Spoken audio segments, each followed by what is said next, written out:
Welcome to Suji's authentic kitchen. మరొకసారి మరొక రెసిపీతో ఈరోజు నేను మీ ముందుకు వచ్చాను. ఈరోజు నేను చూపించబోయే రెసిపీ లివర్ కర్రీ ఎలా చేయాలో చూపిస్తాను. ఇది అచ్చంగా తెలంగాణలోని పల్లెటూర్లలో చేసుకునే లివర్ కర్రీ అండి. ఒక డిఫరెంట్ ఫ్లేవర్తో ఒక డిఫరెంట్ లాస్ట్ ఒక ఇంగ్రీడియంట్ యాడ్ చేస్తాను.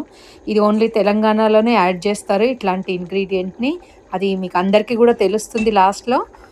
చూద్దాం రండి. ఇప్పుడు నేను ఒక అరకిలో లివర్ తీసుకున్న, మంచిగా కడుక్కొని అందులో ఒక టేబుల్ స్పూన్ అల్లం ఎల్లిగడ్డ, ఒక టీ స్పూన్ కారము, పసుపు, ఉప్పు వేసి పక్కన సైడ్లో పెట్టుకున్నాను. ఒక మంచి థిక్ బౌల్ తీసుకొని దాంట్లో ఒక 3-4 టేబుల్ స్పూన్ల ఆయిల్ వేసుకోవాలి. దాంట్లోకి ఇది గరం మసాలా, షాయి జీరా, 2 బే లీఫ్, 2 చెక్కలు, 4 లవంగాలు, 4 ఇలాచీలు వీటిని వేసి కొంచెం దోరగా ఫ్రై అయిన తర్వాత ఒక మీడియం సైజు ఉల్లిగడ్డని స్లైస్ చేసి పెట్టుకున్నానండి. దీన్ని యాడ్ చేయండి దాంట్లో మసాలాలో. ఇప్పుడు ఒక 3 పచ్చిమిరపకాయలని ఇట్లా స్లిట్ చేసుకొని పెట్టుకున్నాను.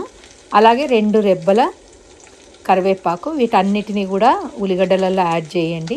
దానిపై నుంచి కొంచెం అంత ఉప్పు వేసి ఒక అర టీ స్పూన్ అంత ఉప్పు వేసేసి దాన్ని మంచిగా ఫ్రై చేయండి. ఎట్లా అంటే మంచి బ్రౌనిష్ కలర్ రావాలన్నమాట, ఒక రస్టిక్ లుక్, కాకపోతే మాడిపోవద్దు. ఒక టేబుల్ స్పూను అల్లం ఎల్లిగడ్డ వేసుకోండి. ఒక టేబుల్ స్పూన్ అల్లం ఎల్లిగడ్డ వేసి, ఎందుకంటే ఆల్రెడీ కార్జంలో అల్లం ఎల్లిగడ్డ ఉంది కాబట్టి దాన్ని నేను అందుకే ఒక టేబుల్ స్పూన్ మాత్రమే వేస్తున్నా. కొంచెం రా ఫ్లేవర్ పోయేంత వరకు దాన్ని చక్కగా ఫ్రై చేయండి. ఫ్రై చేసిన తర్వాత కొంచెం అంత పసుపు వేసుకోండి, ఎందుకంటే పసుపు ఆల్రెడీ మనం మ్యారినేషన్లో పసుపు వేసినాం కాబట్టి కొంచెం అంతనే వేస్తున్నా నేను. వేసేసి ఆ పసుపు కూడా రా ఫ్లేవర్ పోయేంత వరకు చక్కగా ఫ్రై చేసుకోండి.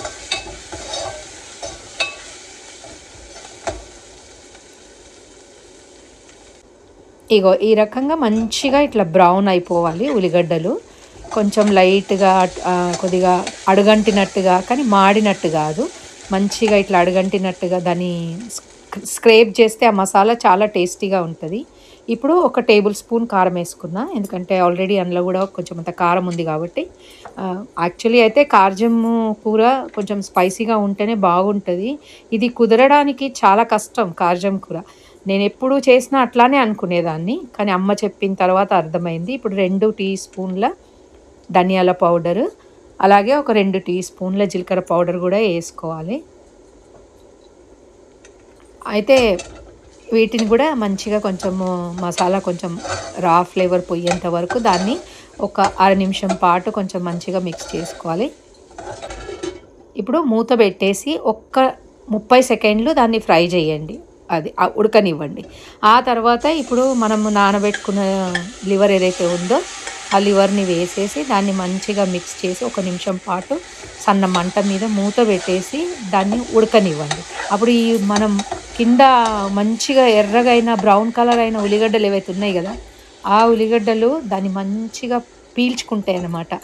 అంతసేపు 1 నిమిషం పాటు 2 నిమిషాల పాటు మంచిగా కొంచెం మిక్స్ చేసి మూత పెట్టేసి ఉడకనివ్వండి. ఆ తర్వాత ఇప్పుడు మీకు ఎంత కన్సిస్టెన్సీ కావాలో దాన్ని బట్టి, నేనైతేనేమో ఒక పెద్ద గ్లాస్ అనుకోండి, ఆ గ్లాస్ నీళ్ళు పోసినాను. ఇది మంచిగా మిక్స్ చేసేసి మూత పెట్టేసి దాన్ని ఉడకనియండి. మంచిగా మూత పెట్టేస్తే కొంచెం కార్జం కూడా ఉడుకుతుంది, అండ్ ప్లస్ దాని ఫ్లేవర్ కూడా బాగుంటుంది. ఇప్పుడు చూడండి కొంచెం అంత ఆయిల్ అట్లా ఊజ్ అవుట్ అయినప్పుడు నేను ఇప్పుడు ఒక 2 చిన్న టీ స్పూన్ గరం మసాలా వేసిన. గరం మసాలా వేసేసి మంచిగా దాన్ని మిక్స్ చేసి ఇంకా కొద్దిసేపు ఉడకనిస్తా, ఎందుకంటే నాకు కావాల్సినంత కన్సిస్టెన్సీ గ్రేవీ వచ్చేంత వరకు దాన్ని ఉడకనిచ్చి, ఇప్పుడు ఇది చూడండి 5-6 ఎల్లిగడ్డల్ని కచ్చాపిచ్చగా క్రష్ చేసిన. ఆ క్రష్ చేసిన ఎల్లిగడ్డలు అందులో వేసుకోవాలి. వేసి ఎంబడే మూత పెట్టేసి 1 నిమిషం పాటు మీడియం హై ఫ్లేమ్లో పెట్టి దాన్ని ఉడకనియండి.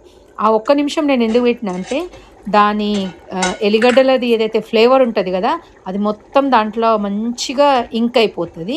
ఇప్పుడు మన కొత్తిమీర వేసుకొని గార్నిష్ చేసుకోండి.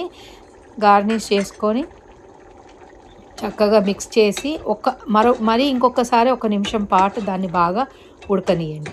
ఇప్పుడు ఆ గార్లిక్ ఫ్లేవర్ ఏదైతే ఉంది గదా! ఇది తెలంగాణ స్టైల్ అనమాట.